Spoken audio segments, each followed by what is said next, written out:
Hi, I'm Todd with Premier Inspection Services. Today we're going to go over how to prep your outdoor faucets for the coming winter months. In a few months here, it's going to start getting a little colder, and some things to keep in mind to prevent plumbing damage, leaks inside your home. The first step would be to remove the hose from the faucet.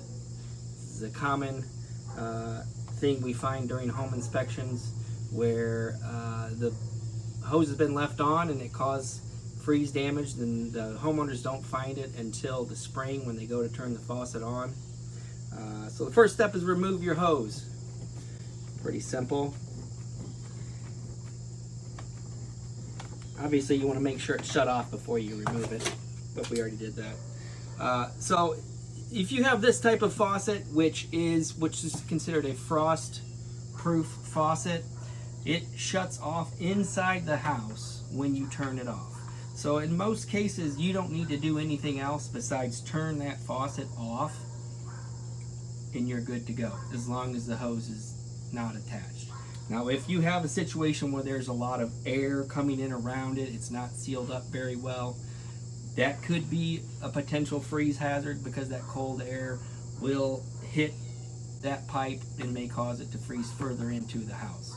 Because once you shut this off, there's no longer any water inside this pipe here.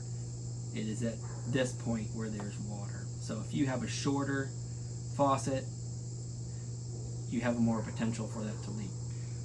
So make sure that's sealed up really well around the actual faucet itself. It should be secure on the wall. And then if some older homes, you may run into a faucet similar to this, where it simply shuts it off at the wall, and you have water in the pipe on the other side of that wall, which is going to be have a higher potential of freezing. So with this type of faucet, you want to make sure you absolutely have a shut off inside the house. So you would shut the shut off inside the house off, open this faucet, and let the water drain out.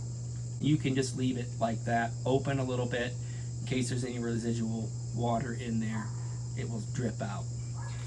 If you have a shut off for this type of faucet on the inside of the house, it's not a bad idea to shut it off regardless. You may not have one, because these are intended to work without a shut off valve inside the house.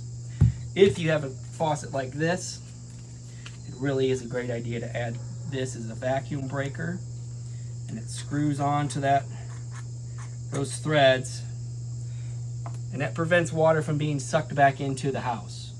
If there's a change in pressure, either a water break in the city main or in your house even, if that hose is sitting in a puddle of water, for example, that change in pressure can suck that water back into your potable system. So the frost-proof faucets have a built-in vacuum breaker, so it's not needed, but these older styles, which you're going to run into some older houses that haven't been retrofitted, do not have that.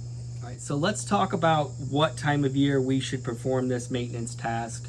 Ideally, you want to do this before the first frost.